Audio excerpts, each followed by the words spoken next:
cognitivo hoy lleva a la necesidad de hacer un trabajo protector complementario. Por otro lado, las adaptaciones arquitectónicas en la morfología muscular propias del deporte, entendemos deben, digamos, complementarse con ejercicios especiales en otro contexto que no sea el del campo de juego. Por lo tanto, somos de los que entendemos que hace falta un entrenamiento llamado por Seirulo coadyuvante, que involucre lo protector, la readaptación funcional, como así también otras capacidades, por ejemplo las cognitivo-motoras. Y esa es un poco la decisión que llevamos adelante en la institución en la que trabajamos. Lo otro, antes de arrancar, bueno, van a notar que fundamentalmente va a ser una pequeña clase sobre teoría de los sistemas dinámicos aplicada al marco del entrenamiento protector. Por eso van a notar una influencia muy grande de esta mirada, la mirada de los sistemas dinámicos y la mirada de la teoría de la complejidad, y lo van a notar en cómo se filtran algunos términos, algunas palabras, claro, como por ejemplo atractores, fluctuadores, cuenca del atractor, etcétera, etcétera, nos parece sumamente importante para este fin. Vamos a compartir la pantalla con la presentación. Creo que ahí la pueden ver. Vamos a tratar de que esto nos lleve 20-25 minutos con algunas ideas importantes, nada más, y después ya dejamos de compartir pantalla para empezar con el ida y vuelta de puntos de vista. ¿Claro? Bueno, este es el contenido de la presentación, y admitimos una tremenda influencia de una persona que estamos estudiando mucho, que es el holandés Frans Bosch. Tuve la oportunidad de conocerlo en el Simposio del Barcelona en octubre del 2018, la verdad quedé impactado, y a partir de ahí estudiar sus artículos y libros. Él es profesor en Holanda de cátedras de aprendizaje y control motor, y la manera en que traslada los conocimientos de aprendizaje y control motor al campo del entrenamiento en general me parece fantástico. Uno de las ideas que a mí por lo menos más me llamó la atención, y coincidís, creo que lo que te llama la atención es algo parecido a, no sé si les sucede a ustedes también, vas trabajando, vas estudiando y se va generando en tu interior un estado de sospecha indescifrable que no la podés traducir en palabras. Y de pronto lees un autor o escuchas una idea que materializa con una tremenda claridad eso que venía urdiéndose en tu interior cognitivo y no lo podías plasmar con una palabra. Eso nos pasa mucho con Frans Bosch, claro, con todo lo que está planteando y diciendo. Entonces, bueno, es muy interesante su aporte, entendiendo que la mirada de la biomecánica es insuficiente para entender el movimiento humano, y que hace falta, de una vez por todas, incorporar las grandes leyes de control motor, o dicho en otros términos, tanta neurofisiología como biomecánica. La mirada de la biomecánica no nos ayuda a entender las complejas interacciones que se dan durante el control motor. Por lo tanto, esta es la larga tradición que tenemos, ¿no? Nosotros, de alguna manera, llegamos a Argentina, o llegamos a esta situación en Argentina, en donde hemos tenido una tremenda influencia de la fisiología molecular del ejercicio. Es lo que durante muchos años hemos escuchado todo el tiempo, nos han enseñado en nuestras casas de formación, e influencias también de algunas líneas de entrenamiento, de algunos aportes metodológicos de entrenamiento, que mucho más creemos tenían que ver con la biomecánica que de pronto con leyes de control motor. Por lo tanto, la idea es invitarlos a que de alguna manera descifremos los aportes, las influencias que hemos tenido, y ver la posibilidad de sumar la mirada del control motor, en donde la integración de la biomecánica y el control motor, que muchos han llamado neuromecánica, permite básicamente una una perspectiva mucho más amplia y comprensiva del fenómeno, no solamente del rendimiento humano, sino también de las fallas que llevan a lo que llamamos lesiones. Entonces, salteamos esta porque es un poco una referencia de esas conferencias. Ahí tienen a Franz Bosch. En ese momento presentaba el libro que publicaba al año siguiente, que se llama Anatomía de la Agilidad, que recientemente está traducido al inglés, pero que todavía no ha llegado por estas latitudes. Le voy a pedir que presten atención un poquito al subtítulo, claro, patrones de movimiento desde el fondo para arriba, claro, desde de bottom up. Básicamente es una mirada que entiende que si bien el sistema nervioso central, y particularmente la corteza premotora, elabora programas y después los descarga en forma secuencial al sistema musculoesquelético, desde los primeros milisegundos de la descarga del sistema musculoesquelético, el sistema realimentario, claro, todo el mecanismo de reaferencia a partir de la estimulación propioceptiva y también exteroceptiva, reprograma y modifica el plan original. Por lo tanto, no hay nada parecido a que, digamos, tengamos un mandamás como el cerebro y la corteza particularmente.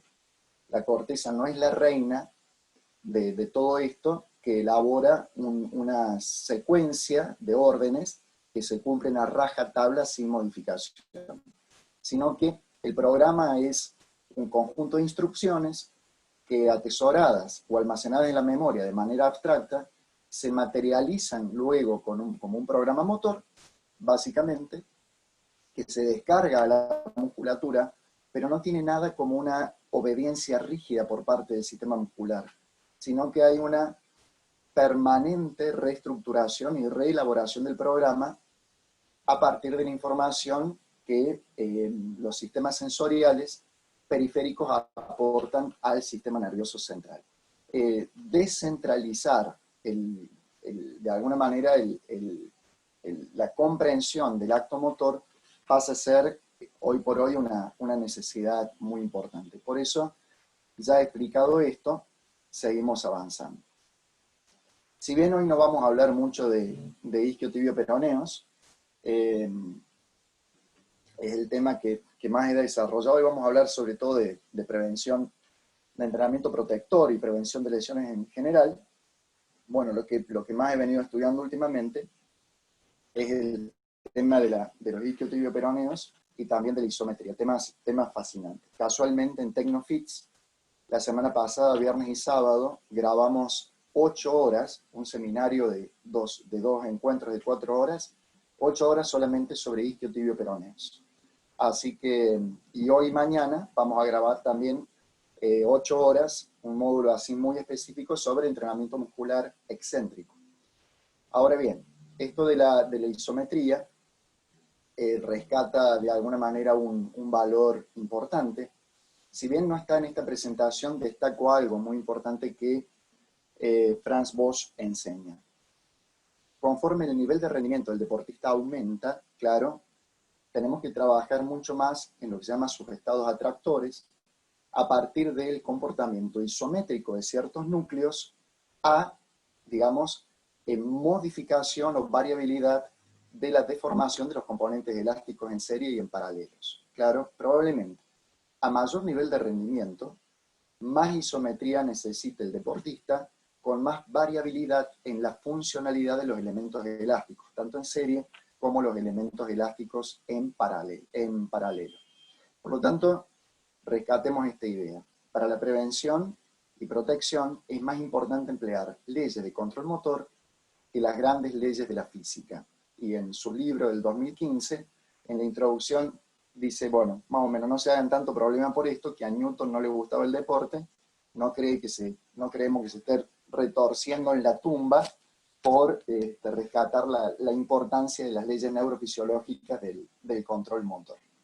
Por lo tanto, la invitación a estudiar el control motor, en donde no solamente en los centros de alto rendimiento haya laboratorios de biomecánica, en donde se mida lo que tradicionalmente se mide, sino también profesionales especializados en control motor, permitiendo una, inclusive, mirada al entrenamiento de la fuerza alternativa. Es toda una invitación a estudiarlo y tratar de entenderlo antes de generar una reacción defensiva contra lo que plantea. Claro, básicamente la mirada del entrenamiento de la fuerza es coordinativa. Claro, el capítulo 5 de su libro, que tiene que ver con especificidad y transferencia, es la verdad una belleza de explicación de lo que son niveles de especificidad, en qué consisten, y en definitiva una invitación a reconsiderar los regímenes de acción muscular, dándole lugar a algunos regímenes, como por ejemplo el isométrico, que durante mucho tiempo estuvo altamente relegado. Y entienden que básicamente las lesiones son problemas más que nada de coordinación y no tanto de fuerza. Su mirada es que básicamente el entrenamiento de la fuerza máxima, buscando niveles de reclutamiento grandes, con pesos muy pesados, no tiene una clara transferencia al campo del entrenamiento deportivo. Entiende básicamente que hasta inclusive algunas de estas posibilidades pueden llegar a generar un transfer negativo en lo que tiene que ver con una mejora en la capacidad de transferencia de ese entrenamiento a situaciones contextuales deportivas. Por lo tanto, no plantea algo así como yo no entrenar la fuerza, sería una locura, pero una invitación a entrenar la fuerza desde una mirada predominantemente desde los valores de la coordinación, tanto intra como intermuscular. Y la clave está básicamente en intentar encontrar ese transfer de lo que sucede en el gimnasio a lo que sucede en la cancha. A ver, es clave que en toda la propuesta protectora haya un esquema de similitud. Claro, la transferencia se basa en la búsqueda de similitudes entre el ejercicio A, que es el que usted practica en los gimnasios, con el campo, digamos, al costado, en el ámbito de la preparación, y el ejercicio B, que es el ejercicio del gesto deportivo propiamente dicho. En todas las categorías de especificidad nombro algunas. Claro, estructura interna o endógena del movimiento, con coordinación intra e intermuscular, la estructura exógena del movimiento, que tiene que ver con los núcleos articulares y el desplazamiento de los mismos, posiciones de partida, la especificidad en la categoría bioenergética, en la categoría de la intención y en la categoría de la organización de los patrones sensoriales, evidentemente encontrar ejercicios que respeten las 5 categorías de especificidad es imposible, eso ya es el gesto deportivo propiamente dicho. Sin embargo, la intención es que se busquen en la medida de lo posible que los ejercicios que propongamos desde el punto de vista protector respeten la mayoría de las categorías de especificidad posible, sabiendo que la absoluta especificidad es imposible en el sentido de que eso ya sería el gesto deportivo propiamente dicho. Por lo general, cuando elaboramos ejercicios, y muy a pesar de contemplar la mayoría de categorías de especificidad, siempre va a haber algo, claro, un pequeño núcleo de elementos que no vamos a poder incorporar. Claro, los ejercicios protectores, por dar un ejemplo, por lo general generan una serie de adaptaciones arquitectónicas y morfológicas que el ejercicio específico en el campo de juego no alcanza a producir. Claro, por lo general cuando hacemos ejercicios va a haber algo que sacrifiquemos, o nivel de activación, ejercicios, claro, protectores, o nivel de activación, o adaptaciones arquitectónicas, etcétera, etcétera. Porque si no tendríamos que caer en enunciar que el único mecanismo protector es practicar el ejercicio deportivo propiamente dicho, lo cual evidentemente en la práctica no ha dado resultado. Da resultados cuando se combinan ejercicios que elaboramos, respetando la mayoría de los criterios de especificidad posible, junto con, luego, el ejercicio gestual propiamente dicho. Evidentemente, para prevenir lesiones en el sprint, lo mejor es hacer sprint. Para prevenir lesiones en el salto, lo mejor es hacer saltos. Pero si solamente hacemos sprint y salto, va a haber algunas categorías en cuanto a niveles de adaptación que no vamos a alcanzar a corresponder. Por eso la importancia de la complementación entre el ejercicio que podemos llegar a dar en gimnasio y el gesto deportivo específico. La absoluta especificidad, por lo general algo sacrifica, ¿ah? O niveles de activación, o niveles de potenciación, o eventualmente algunas adaptaciones citoarquitectónicas. Por eso, tampoco hay que criticar ácida y amargamente cuando se propone un ejercicio que no es exactamente igual al gesto deportivo propiamente dicho. Entonces, vamos a avanzar ya, salteo algunas porque para ir directamente a 2 o 3 puntos y después ya empezar el diálogo con ustedes. Esto es un poquito lo que decíamos recién, la absoluta especificidad es la competencia mínima, es la competencia misma. Y bueno, venimos hace mucho tiempo estudiando la teoría de los sistemas dinámicos y la teoría de la complejidad. Y en esta diapositiva nos vamos a quedar un ratito para invitar a la posibilidad de considerar algunos tópicos. Hay muchos elementos en la teoría de los sistemas dinámicos, claro. La teoría de los sistemas dinámicos se construye a partir de aportes de muchos teóricos y muchos investigadores. Hoy hay hasta miradas superadoras, por ejemplo el Constraint Lead Approach de Davids, que incorpora teoría de los sistemas dinámicos, la teoría de los 2 esquemas de Smith y la teoría ecológica. Pero la teoría de los sistemas dinámicos es bastante interesante para considerar. Estamos atrasados. Europa ya empezó a estudiar la teoría de los sistemas dinámicos hace 20 años antes que nosotros. Muy a pesar de que los sistemas virtuales nos tendrían que mantener actualizados, es como que siempre nos llevan una ventaja en cuanto a los temas que consideran y piensan. Entre algunos aspectos de la teoría de los sistemas dinámicos está la consideración de lo que se llaman atractores y fluctuadores. ¿Qué son los atractores? Son las fuerzas de orden, claro, son los elementos estables de fijación. Son los elementos que de alguna manera contrarrestan la variabilidad. Y los fluctuadores básicamente son las fuerzas de desorden, claro, las fuerzas de variabilidad que aportan, digamos, confusión sensorial y una gran congestión biomecánica que hace mucho más difícil el control motor. ¿Estamos hasta ahí? Por lo tanto, necesito que nos concentremos en una imagen. Claro, voy a hablar 2 palabritas del problema de los grados de libertad. El problema de los grados de libertad de Bernstein es fundamental. Con esto él entendía todas las posibilidades combinatorias que una articulación ofrece en cuanto a movimiento refiere. ¿Claro? Hay algunas articulaciones cuyos músculos las controlan que permiten un elevado número de grados de libertad. Por ejemplo, isquiotibios-peroneos. Controlan cadera y controlan rodilla. Son flexores de rodilla y extensores de cadera. Pueden operar por concéntrica en uno, por excéntrica en otro o viceversa. Son rotadores externos de la cadera, por ejemplo, el bíceps femoral, rotadores internos semitendinoso y semimembranoso. Cuando multiplicamos, las posibilidades en cuanto a grado de libertad son tremendas. ¿Estamos hasta ahí? Pero si considera, por dar un ejemplo, otros núcleos, por ejemplo rodilla, ya los grados de libertad son mucho más restringidos. Flexión, extensión, rotación interna y externa cuando está a 90 grados. Por lo tanto, acá va, en relación a esto, un símil que me gustaría que piense. Lo voy a contextualizar en un auto de Fórmula 1. ¿Claro? Imagínense un auto de Fórmula 1. Un auto de Fórmula 1 va a tremendas velocidades. Sin embargo, la movilidad es desde las ruedas delanteras, claro, en donde un solo gesto dobla las dos para el mismo lado.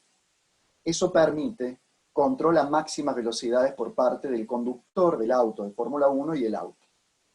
Pero imagínense si en lugar de tener fijo el tren trasero y limitadamente móvil el delantero, tuviéramos las 2 ruedas del trasero y las 2 ruedas del delantero susceptibles de ser, digamos, de moverse cada una en el sentido que quieran. Y que el automovilista tuviera que tener 4 volantes para poder manejar 4 ruedas que puedan responder en direcciones diferentes. Evidentemente sería un caos para el control del automóvil y no podría ir a altas velocidades. La posibilidad de generar esas altas velocidades con control tiene que ver con que hay estados atractores, estados de estabilización y fijación, que fueron entrenados para que cumplan esa función, claro, y a partir de ahí otros sectores que pueden manejarse como fluctuadores. Es clave, entonces, en la teoría y práctica de la protección, entender qué sectores de tu cuerpo tienen que funcionar como estados atractores y entrenarlos como atractores, y cuáles otros tienen que entrenar como fluctuadores. La zona media, querés llamarlo core como los yankees, estabilidad lombopélvica, como quieras, es un estado atractor por excelencia, claro, donde lo tenemos que entrenar para que contrarreste todas las posibilidades de fluctuación y variabilidad. Precisamente cuando corremos, una fluctuación de la pelvis que genere una anteversión ya desprograma la acción de los isquiotibioperoneos y puede sobrevenir la lesión. Tengo que entrenar el eje lumbopélvico para que funcione en estado atractor. De la misma manera, los isquiotibioperoneos tendrían que ser entrenados como atractores per se, claro, que puedan controlar hasta las más mínimas fluctuaciones. Por ejemplo, la movilidad del peroné en el caso de la porción larga del bíceps femoral. Esta distinción entre estados atractores y estados fluctuadores lleva a que, prioricemos el entrenamiento isométrico en los sectores que tienen que funcionar como atractores, pero con una alta variabilidad en los componentes elásticos en serie, y que entrenemos como fluctuadores otros núcleos articulares, como por ejemplo rodilla y tobillo. Pero en los sectores donde hace falta neutralización de las fuerzas variables, estos sectores que tienen que funcionar como atractores, tenemos que entrenarlos con ese rasgo, con ese sesgo. Por lo tanto, es clave el control de la variabilidad intrínseca del músculo, que nos da la clave de la transferencia, pero al mismo tiempo la clave de la protección de lesiones. Controlar en momentos críticos las fluctuaciones que quitan estabilidad, claro, es decir, controlando la variabilidad interna, contrarrestando las fluctuaciones varias, como por ejemplo lo que se llama soltura, holgura o slack, a través del mecanismo de la cocontracción y la pretensión, sobre todo cuando hay fuerzas mecánicas endógenamente generadas por gran movilidad articular o exógenas, claro, porque hay adversarios que me sacan de lugar. Esas fluctuaciones que amenazan la estabilidad es las que tenemos que de alguna manera entrenar para contrarrestar. Para prevenir, por lo tanto, lesiones, es crucial controlar la fluctuación, controlar el slack o la relajación, que aparte aumenta el retraso electromecánico y alarga, o retrasa la transferencia de fuerza a través de los elementos elásticos en serie, finalmente al músculo, y generar, mayores condiciones de estabilidad interna. Y lo que algunos entienden, y yo adhiero, pero sin todavía argumentos como para abandonar el entrenamiento muscular excéntrico, es que el entrenamiento isométrico es el que más permite controlar la fluctuación. Acá paro un poquito para explicar algo muy técnico. Se habla hace mucho tiempo de elasticidad.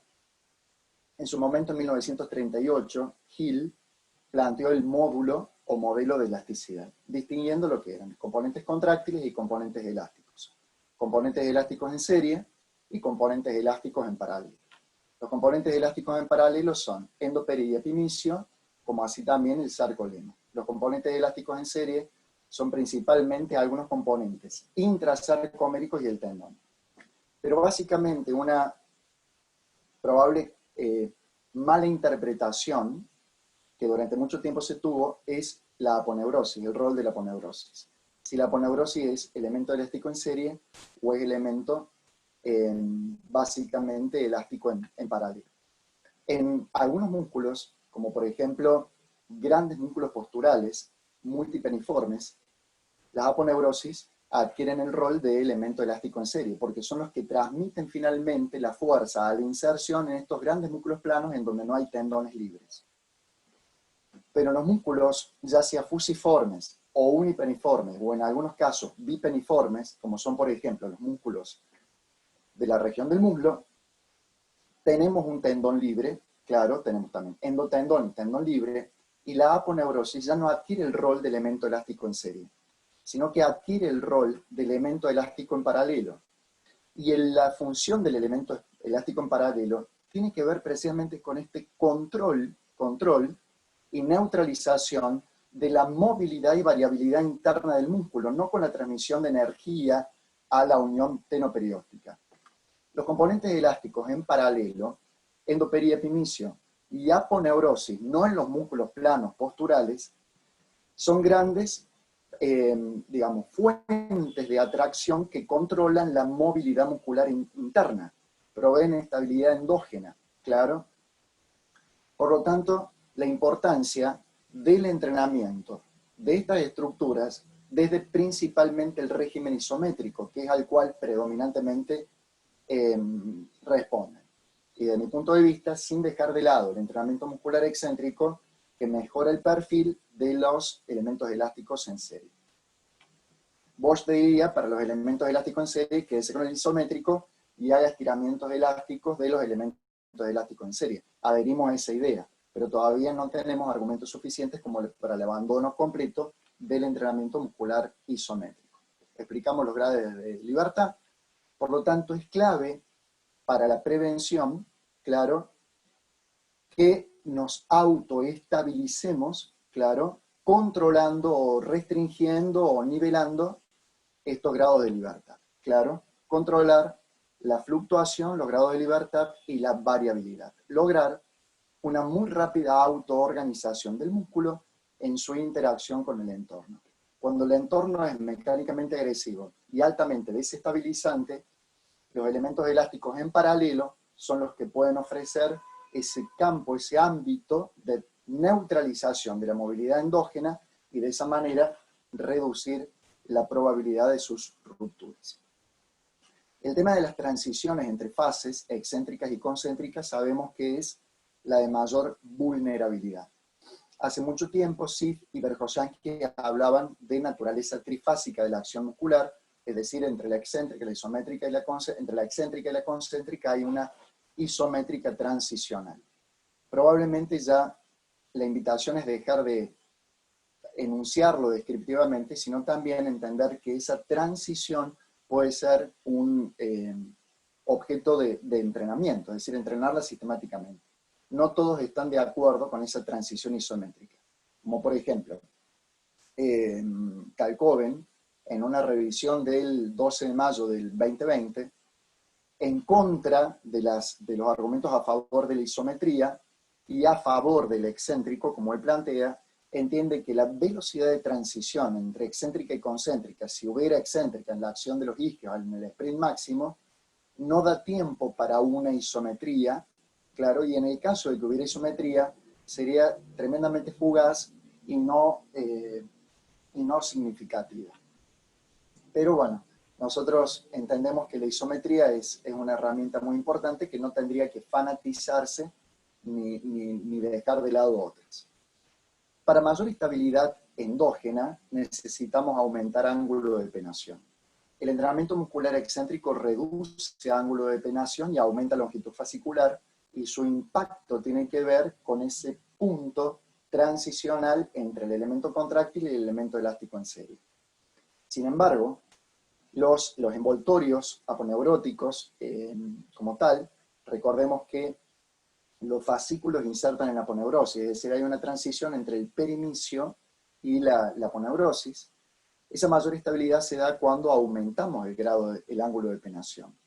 Conforme podamos, digamos, contrarrestar la reducción del ángulo de penetración, claro, a partir de una activación isométrica, más estabilidad endógena vamos a tener.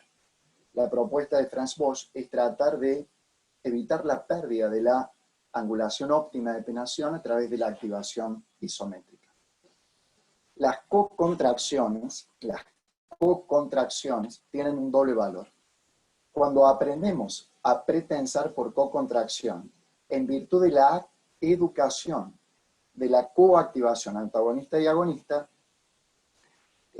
perdemos menos tiempo en la transmisión de fuerza porque podemos de alguna manera reducir la soltura u holgura muscular, lo que se llama mass slack, mucho más rápidamente.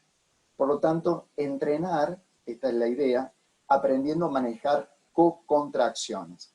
Si por ejemplo te doy un ejercicio para la protección de los isquiotibioperoneos, en base ya sea a su acción excéntrica, isométrica o la combinación de las dos, te educo para que el cuádriceps haga en ese momento su trabajo de cocontracción, lo cual provee más estabilidad y neutraliza factores fluctuantes o perturbadores. Por lo tanto, el entrenamiento isométrico con cocontracción enseñada agonista-antagonista es lo que mayor estabilidad estructural le da al músculo y permite protegerlo en sus puntos de mayor vulnerabilidad. El problema no es cuán fuertes seamos, el problema es cuán débiles somos en la longitud óptima que necesitamos mejorar. Recuerden que cuando el músculo está estirado y activándose al mismo tiempo, ya hace mucho tiempo se conoce que las cargas mecánicas y neuromecánicas que soportan los distintos fascículos son distintas. No hay una distribución uniforme de la responsabilidad en los fascículos, sino que hay fascículos más débiles, que son los que soportan por acción excéntrica, y los más fuertes que preservan la isometría. Pero cuando estos más débiles ya se han lesionado, son sobreexigidos los más fuertes, que ya no pueden preservar el estado isométrico, y cediendo al excéntrico vuelven a romperse. Claro, por eso las cocontracciones isométricas, aumentando el ángulo de penetración, permiten una menor variabilidad intrínseca, la neutralizan y por lo tanto permiten una mayor protección. Hay muchas ventajas de las activaciones isométricas, sin embargo, desde nuestra mirada y por las lecturas también recientes, todavía no tenemos argumentos para el abandono también del entrenamiento muscular excéntrico. Sí, probablemente realizarlo distinto, pero no dejarlo de todas maneras. Probablemente el gran desafío es neutralizar los grados de libertad, estabilizar, pero no restringir los grados de libertad que periféricamente necesitamos para la buena performance. O dicho en otros términos, entrenar zonas anatómicas en estados atractores, pero sin que se cementen, se rigidicen núcleos articulares que periféricamente necesitan seguir manifestando esa riqueza en sus grados de libertad. Claro, recordemos que las fascias fuertes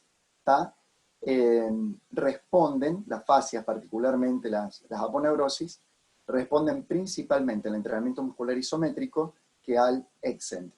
Y no abandonamos aún las excéntricas por los argumentos que hemos dado, porque una excéntrica no alcanza a incrementar la longitud fascicular, perdón, una isométrica no alcanza a incrementar la longitud fascicular como de pronto una excéntrica puede lograr. Claro, aunque estudios recientes dan cuenta de que no es tanto el régimen de acción muscular excéntrico, isométrico, concéntrico lo que es clave para la longitud fascicular, sino que es el entrenamiento a longitud óptima.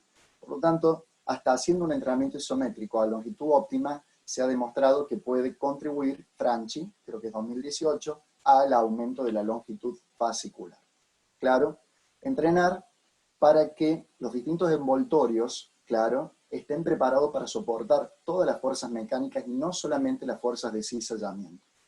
Las fuerzas de cizallamiento, las muestro un poquito acá, acá tienen la fuerza de cortadura o cizallamiento, son importantes para evitar las lesiones en la unión miotendinosa, claro, y el entrenamiento muscular excéntrico por lo general, entendemos, puede ser el mejor para contrarrestar fuerzas de cizallamiento, es decir, que son fuerzas mismo plano, pero en misma dirección, pero sentido inverso. Pero también el músculo soporta otro tipo de fuerzas que alteran su forma, particularmente las fuerzas de compresión. Y para esas fuerzas de compresión, claro, ya no es la atadura miotendinosa, sino que es el envoltorio aponeurótico el que contrarresta las fuerzas compresivas. Y ahí donde el entrenamiento excéntrico probablemente tenga una limitación. Y el entrenamiento isométrico, operando sobre la capacidad compresiva de la aponeurosis, también contribuya a la estabilidad endógena de la unidad miotendinosa. Bueno, hay un poquito más de cosas acá, pero me gustaría que ya vamos a cómo es, porque ya hablé demasiado. Así que vamos a escuchar preguntas, opiniones, y si el concepto medianamente ha quedado claro en relación a el entrenamiento en estado atractor, entrenar zonas anatómicas para que mejoren su estado atractor y entrenar otras zonas anatómicas como estado fluctuador. Cuanto más profunda sea la cuenca del atractor, claro, la pelotita ahí, digamos, atrapada en la cuenca del atractor tiene menos posibilidad de salir. Un buen entrenamiento de la zona media, un buen entrenamiento isométrico a variabilidad elástica de los isquiotibioperoneos profundizan la cuenca del atractor, claro, evitando que la variabilidad lleve a lesión. Buenísimo, Mario. Pero no haberlos dejado confundidos. Pero bueno, el Mirá, yo principio está... personalmente voy a volver a ver la grabación varias veces para terminar de entenderlo. La verdad es buenísimo lo que trajiste. Y hay preguntas muy específicas que te las voy a ir Dale, haciendo. dale. Cristian Díaz pregunta que cómo sería el trabajo de fuerza en adultos mayores de 60 en adelante, si aplica esto igual. No hay ningún problema con aplicarlo. Y la isometría, que durante muchos tiempos fue de alguna manera estigmatizada por la posibilidad de generar valsalva, gran elevación de la tensión arterial, no necesariamente isometría es sinónimo de isometría máxima. También perfectamente el adulto mayor puede entrenar, manejar toda la variabilidad en regímenes de acción muscular. Por ende, no hay ningún inconveniente con entrenar esas zonas. A ver, doy un pequeño ejemplo muy sencillo. A ver, la estructura anatómica del recto mayor del abdomen es un músculo largo cuyas fibras musculares insertan a tejido conectivo. Claro, no hay una comunicación en paralelo de las fibras musculares, sino que se comunican en paralelo con tejido conectivo y tampoco insertan de origen a inserción, sino que insertan en estructuras del tejido conectivo. El cuadrado de los lomos es muy parecido, el cuadrado lumbar, pero su tejido conectivo se entrelaza medio como una hiedra, con una disposición circular reconvergente. Son dos músculos preparados ¿para qué? Para, digamos, generar mayores niveles de fuerza, mayor longitud. Por lo tanto, no tiene sentido entrenarlos con ejercicios de acortamiento, como por ejemplo el crunch o los sit-ups, sino entrenarlos en un estado isométrico a perturbación elástica, porque están preparados para generar fuerza a mayor longitud. ¿Se entiende la idea? Y no cuando están acortados. Por lo tanto, es importante, creo, tener en cuenta para mirar de una manera diferente el abordaje que hacemos como estados atractores a estos grupos musculares. Bien, buenísimo. Otra pregunta también específica. Si podrías dar un ejemplo de un ejercicio protector para el tren inferior en futbolista.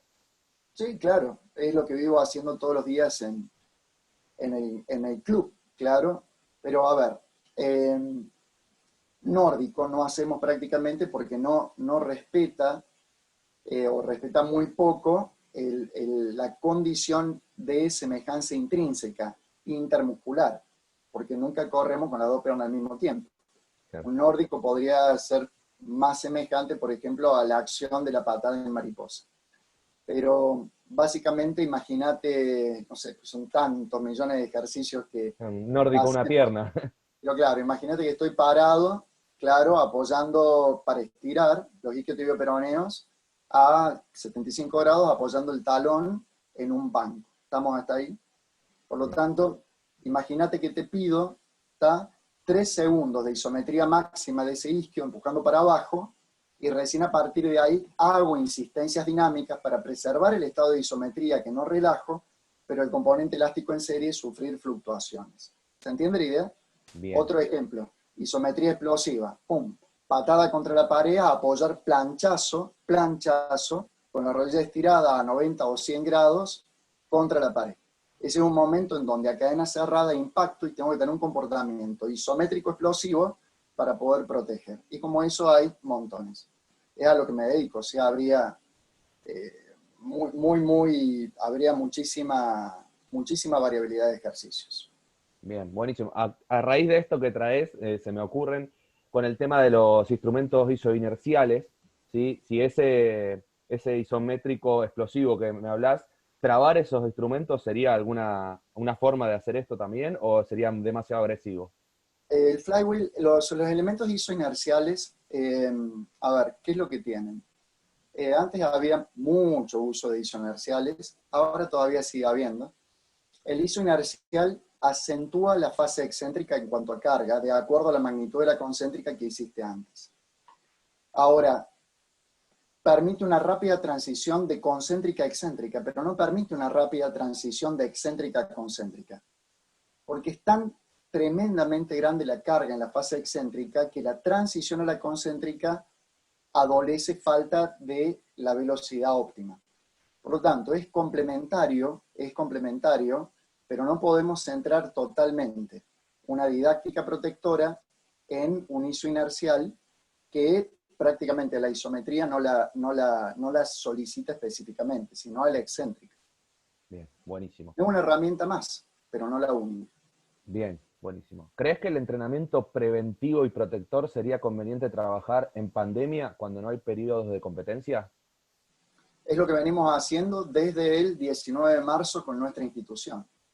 Bien. Todos los días, claro, les bajo 6 protectores distintos, basados en ciertas lógicas, claro, en la etapa en que volvamos a entrenar con mayor acumulación de ejercicios de baja intensidad pero mayor volumen, el objetivo fundamental es proteger tendones, pero cuando ya empecemos con los trabajos de mayor velocidad, el objetivo principal va a ser proteger el vientre muscular y las uniones mioponeuróticas más que las miotendinosas.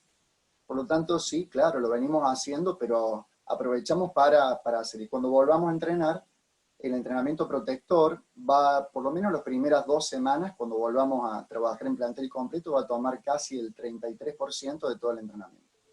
Bien, buenísimo. Preguntan si la teoría de joint by joint de Cook es similar a esto. Ah, la de Shamway Cook. A ver, Sí. Shamway Cook y Wallacott, en la quinta edición de su libro de Control y Aprendizaje Motor, pasan revista distintas teorías de aprendizaje y control motor.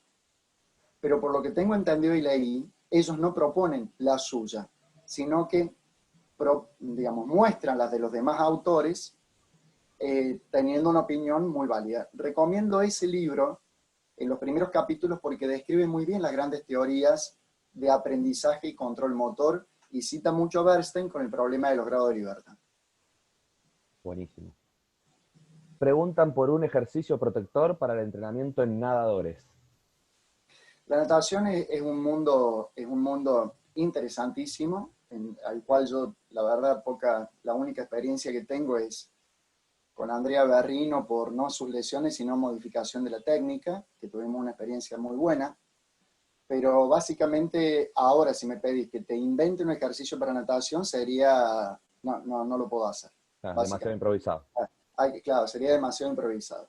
Pero básicamente en la natación también tenemos atractores, estados atractores y estados fluctuadores. No es lo mismo la transferencia de fuerzas en, por ejemplo, situaciones de cadena cinemática cerrada, como la que se dan en los deportes de conjunto, a una permanente cuasi situación de cadena cinemática abierta, que es la natación, excepto en la largada y excepto en la vuelta americana y el cambio, donde tengo una fase de cadena cerrada. Por lo tanto, va a estar ahí en los expertos técnicos de la natación trasladar estos conceptos si les parecen interesantes para generar ejercicios específicos. Buenísimo. Las últimas 2 preguntas, así ya no nos pasamos de tiempo. Preguntan sobre los deportes de combate, ¿sí? Alguien que entrena 6 veces por semana, ¿cómo trabajarías o cómo recomendarías estos entrenamientos integrados? Nosotros el entrenamiento, una posibilidad es que, a ver, lo que hemos venido haciendo con muy buenos resultados 3 años y medio, es en base a la evaluación funcional que cada jugador tenga su entrenamiento protector individualizado que no lleva más de 10 minutos por día. Eso se lo armo totalmente individual, es como el service. Imagínate que vos sacás el auto de la cochera, pasás por la estación de servicio y todos los días le hacen alineado balanceado y después seguís el día. Esas activaciones preventivas iniciales son precisamente como ese alineado y reactivación compensatoria con la que se dice. Después 2 veces o 3 por semana hacemos circuitos preventivos generales. Esos circuitos preventivos generales están basados no en la evaluación funcional, sino basados en la lógica de la lesión propia del deporte. en donde estudias el mecanismo lesional y generas ejercicios que de alguna manera emulan, reproducen esa situación de lesión, abrigando expectativas de incrementar memorias anticipatorias. Y en algunos casos, cuando hay que hacer refuerzos musculares especiales, porque ponele, algún chico tenga isquiotibio peroneo de un lado más débiles que el otro, y no lo puedo entrenar antes, lo hacemos después del entrenamiento cuando sabemos que al otro día no hay una carga neuromecánica de sprint y desaceleración es significativa. Por lo tanto, es una herramienta que en el entrenamiento integrado, claro, no estructurado ni periodización táctica, sino en el entrenamiento integrado se puede moldear y meter de acuerdo a la lógica permanentemente cambiante de los microciclos. Buenísimo. Con eso ya contestaste 2 de las 3 preguntas que quedan. Y te hago la última, que pregunta sobre los atractores y fluctuadores. Sería el continuo movilidad-estabilidad. Claro, exactamente. Estabilidad central supone entrenar la zona nuclear como atractor. ¿Se entiende la idea? Pero tengo que, sin que abandone el estado atractor, tener la posibilidad de incrementar los grados de libertad distales. Por lo tanto, es un poco más técnico que simplemente decir estabilidad central para la movilidad distal. Claro, es una profundización de esa idea y de ese concepto. Buenísimo, Mario. La verdad que es un placer estar acá con vos, con un profesional de semejante categoría.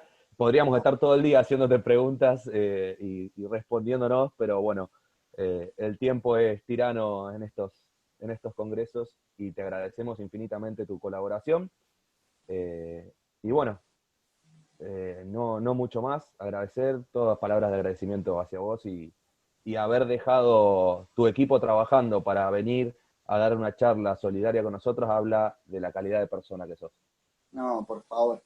Osvaldo, te agradezco muchísimo. Saben que en este objetivo que ustedes están trabajando, cuentan conmigo para siempre, siempre, y que básicamente el conocimiento adquiere estatus ontológico cuando es compartido.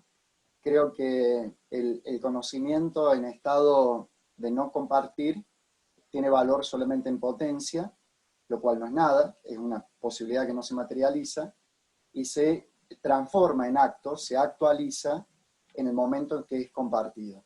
Por lo tanto, el conocimiento no tiene dueño. Los medievales no citaban porque entendía que nadie era propietario de sus ideas, porque toda idea viene a partir de ideas que tomaste antes de otros. Por lo tanto, inexorablemente lo que le da carácter ontológico del conocimiento es el momento de compartirlo. Si no, no es nada, no es absolutamente nada. Los libros que están atrás es materia inorgánica, se transforman en conocimiento en el momento que son compartidos. Es así de sencillo. Tremendo. Qué mejor forma que cerrar que esa. Mario, nuevamente muchísimas gracias. Y bueno, esperamos a todos los demás en la siguiente ponencia ahora a las 12. Les dejo un abrazo, cuentan conmigo. Muchas gracias. Los Muchas dejo. gracias.